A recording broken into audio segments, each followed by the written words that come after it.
நாம் கேள்விப்பட்டோம் அல்லது படித்தோம், சீச்சி இந்த பழம் புளிக்கும் என்று. உண்மைதான். சில சங்கடங்களான செய்திகளை பார்க்கின்ற பொழுது இந்த கைபேசியே தேவையற்றது என்று நினைக்கின்றோம். சில நேரங்களில் அது நமக்கு உதவியாக இருந்தாலும் சில செயல்களால் நமக்கு சங்கடம் தருகிறது. ஆகவே நல்லவற்றை எடுத்துக்கொள்வதற்கு முயற்சித்தாலும் அல்லவையும் அங்கே அலை வருகிறது. அந்த அலையிலே சிக்கிக்கொள்ளுபவர்கள் மீள முடியாமல் தவிக்கக்கூடிய நிலை இருக்கும். மனம் அது சிந்திக்க வேண்டும். ஆகவே யார் இந்த தொல்லை தருகிறார்கள் என்பதை கண்டறிவது எப்படி என்பது ஒரு குழப்பமே. ஆனால் தடுக்க நாம் ஒரு முறைக்கு இருமுறை அந்த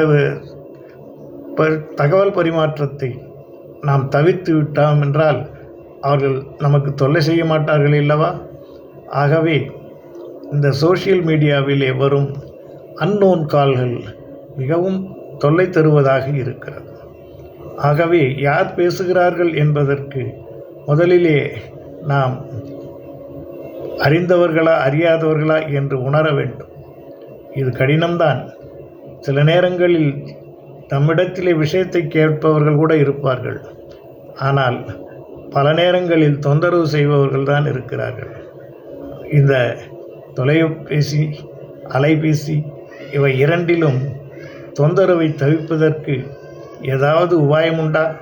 அறிந்தோர் கூறுங்கள், தெரிந்தோர் இப்படிப்பட்டவர்களை நசுக்குங்கள், தூக்கி எறியுங்கள்.